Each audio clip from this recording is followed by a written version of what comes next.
Hello students, জ্ঞানজ্যোতি coaching সেন্টারের পক্ষ থেকে তোমাদের সকলকে জানাই আরো একবার স্বাগত। তো স্টুডেন্টস, আজকের ক্লাসে আমরা যে বিষয় নিয়ে আলোচনা করব তা হলো অসহযোগ আন্দোলনের কারণ সমূহ নিয়ে। ঠিক আছে, তো গান্ধীজির নেতৃত্বে যে সর্বপ্রথম সর্বভারতীয় আন্দোলন সংগঠিত হয়েছিল তাকে অসহযোগ আন্দোলন বলে বা নন কোঅপারেশন মুভমেন্টও বলে, যেটা 1920 সালে কি হয়েছিল, সংগঠিত হয়েছিল। তো এই আন্দোলনের পেছনে একাধিক কারণ দায়ী ছিল। তো এই কারণগুলি নিয়ে আজকের ক্লাসে আমরা আলোচনা করব। তো আলোচনা শুরু করার পূর্বে তোমাদের বলে কি, তোমরা যারা যারা সিবিপিবিইউ অর্থাৎ কোচবিহার পঞ্চানন বর্মা ইউনিভার্সিটির অন্তর্গত 4th সেমিস্টারে রয়েছে, তোমাদের যাদের যাদের মেজর হিস্ট্রি রয়েছে তাদের মেজর পেপার 5-এর একটি গুরুত্বপূর্ণ টপিক নিয়ে আজকের ক্লাসে আমরা আলোচনা করব। তো আলোচনা শুরু করার পূর্বে তোমাদের আরেকটা ছোট্ট ইনফরমেশন দিয়ে রাখি, যে তোমরা যারা যারা ভাবছো তোমরা এই সেমিস্টারে আমাদের সাথে অনলাইনে যুক্ত হবে, তোমরা স্ক্রিনে দুটো নাম্বার দেখতে পাচ্ছ। এই দুটো নাম্বার হলো আমাদের জ্ঞানজ্যোতি কোচিং সেন্টারের অফিসিয়াল হেল্পলাইন নাম্বার। তো তোমরা এই দুটো নাম্বারের মধ্যে যে কোনো একটিতে যোগাযোগ করে আমাদের সাথে যুক্ত হতে পারো। এছাড়া তোমাদেরকে কোর্স ফিটাও বলে রাখি, যে তোমাদের যাদের যাদের মেজর কোর্স রয়েছে তোমাদের জন্য যে কোর্স ফিটা রাখা হয়েছে সেটা রাখা হয়েছে কেবলমাত্র 1199 টাকা। এছাড়া তোমাদের যাদের যাদের মাইনর কোর্স রয়েছে তোমাদের জন্য যে কোর্স ফিটা রাখা হয়েছে সেটা রাখা হয়েছে কেবলমাত্র 699 টাকা। তো এই টাকার বিনিময়ে তোমরা আমাদের কাছ থেকে কি কি পেয়ে যাচ্ছ? তো এই টাকার বিনিময়ে তোমরা আমাদের কাছ থেকে পেয়ে যাচ্ছ লাইভ ক্লাসেস, এছাড়া হাই কোয়ালিটি নোটস, এছাড়া রেকর্ডেড ক্লাস এবং কি 100% কমন সাজেশন। তো স্টুডেন্টস, এই ছিল ইনফরমেশন। এবারে আমরা আজকের আলোচনা শুরু করব। তো আলোচনার বিষয় প্রথমেই বললাম যে কি, নন কোঅপারেশন মুভমেন্টের কারণগুলি বা অসহযোগ আন্দোলনের কারণসমূহ নিয়ে। তো দেখো, প্রথমতম বলা হয়েছে যে 1920 খ্রিস্টাব্দে ডিসেম্বর মাসে কংগ্রেসের নাগপুর অধিবেশনে গান্ধীজির নেতৃত্বে অসহযোগ আন্দোলনের প্রস্তাব গৃহীত হয় এবং এই আন্দোলনের পটভূমিগুলি ছিল, বা বলা যায় যে 1920 খ্রিস্টাব্দের ডিসেম্বর মাসে কংগ্রেসের এই নাগপুর অধিবেশনে গান্ধীজির নেতৃত্বে অসহযোগ আন্দোলনের প্রস্তাব গৃহীত হলে তারপর গান্ধীজির নেতৃত্বে কি হয়, এই আন্দোলনের সূচনা হয়। ঠিক আছে, বা অসহযোগ আন্দোলন বা প্রথম সর্বভারতীয় গণ আন্দোলন হচ্ছে যে সূচনা হয়, যা অসহযোগ আন্দোলন বা নন কোঅপারেশন মুভমেন্ট নামে পরিচিত।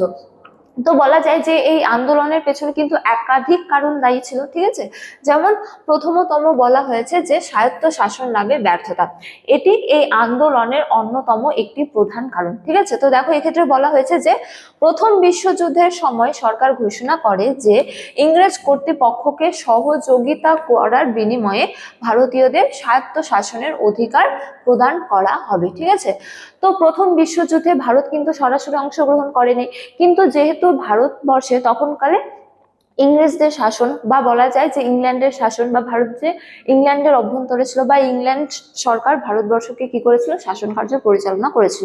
তো সেহেতু ইংল্যান্ড কিন্তু প্রথম বিশ্বযুদ্ধে জড়িয়েছিল। ঠিক আছে, তো এই প্রথম বিশ্বযুদ্ধে ইংল্যান্ড কি করে বা ব্রিটিশ সরকার কি করে, ভারতীয়দের কাছে ঘোষণা করে যে ভারতীয়রা তাদেরকে অর্থাৎ ব্রিটিশ সরকারকে প্রথম বিশ্বযুদ্ধে যাতে সহায়তা করে। ঠিক আছে, অর্থ দিয়ে, সৈন্য দিয়ে। ঠিক আছে, তো ইংরেজ সরকার বা ইংরেজ কর্তৃপক্ষ ভারতীয়দের সহযোগিতা করার কি করে, আহ্বান করে। ঠিক আছে, এবং এই সহযোগিতার করার বিনিময়ে তারা ভারতীয়দের কি দিতে চায়, স্বায়ত্ত শাসন। ঠিক আছে, অর্থাৎ নিজেদের অভ্যন্তরে তারা নিজেরাই শাসন কার্য পরিচালনা করবে।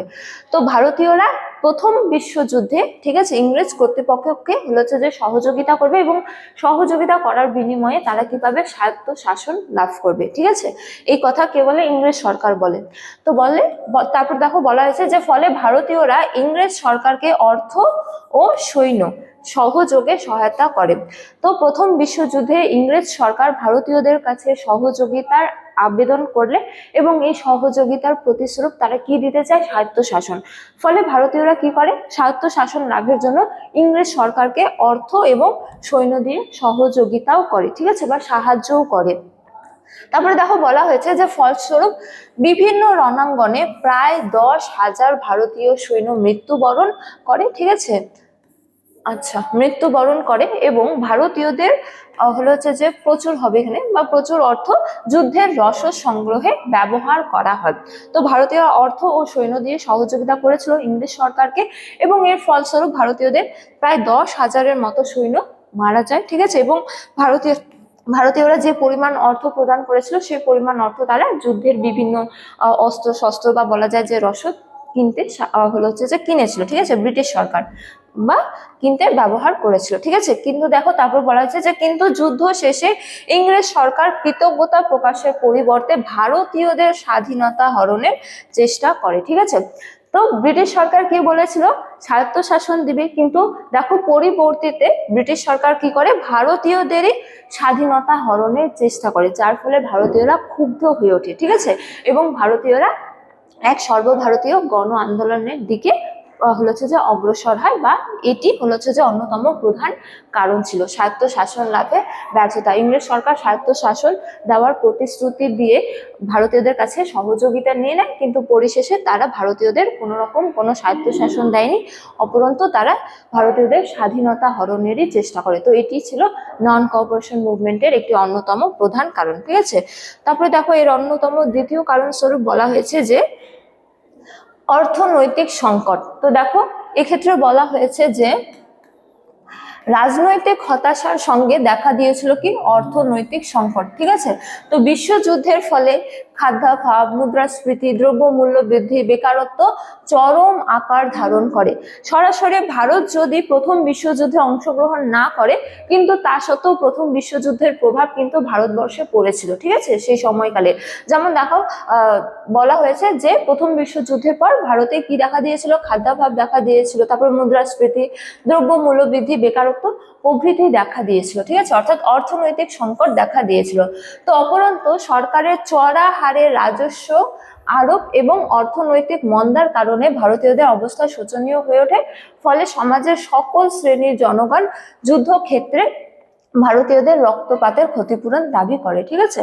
তো প্রভৃতির কারণে অর্থনৈতিক সংকট দেখা দিলে, ঠিক আছে, ভারতীয়দের কাছে বা ভারতীয়দের অর্থনৈতিক অবস্থা তেমন ছিল না, কিন্তু তা সত্ত্বেও ব্রিটিশ সরকার কিন্তু রাজস্বের পরিমাণ কমায়নি, ঠিক আছে, বা কমানো হয়নি। তো যার ফলে ভারতীয়রা প্রথম বিশ্বযুদ্ধে ভারতীয়দের যে রক্তক্ষরণ হয়েছিল সেই রক্তক্ষরণের ক্ষতিপূরণ দাবি করে, এই ঠিক আছে ক্ষতিপূরণ দাবি করে, যার ফলে বলা যায় যে এই অর্থনৈতিক সংকটও ছিল অসহযোগ আন্দোলনের একটি অন্যতম প্রধান কারণ, ঠিক আছে।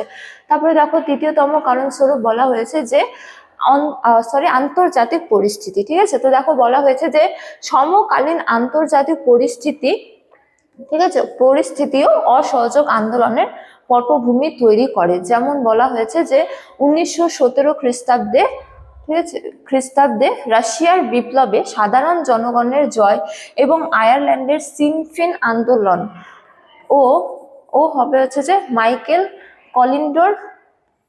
কলিঙ্গের গেরিলা যুদ্ধ ভারতীয়দের স্বাধীনতা অর্জনে কি করেছিল, প্রেরণা জুগিয়েছিল। বা বলা যায় যে 1917 খ্রিস্টাব্দে রাশিয়ার যে বিপ্লব ছিল, সেই রাশিয়ার বিপ্লবে সাধারণ জনগণ কিন্তু জয়লাভ করেছিল, ঠিক আছে। রাজতন্ত্রের বিরুদ্ধে সাধারণ জনগণ হচ্ছে যে বিপ্লবের মাধ্যমে বা আন্দোলনের মাধ্যমে তারা জয়লাভ করেছিল। তো এ থেকে ভারতীয়রাও শিক্ষা নেয় যে এই ব্রিটিশ সরকারকেও তাড়ানো সম্ভব, ঠিক আছে।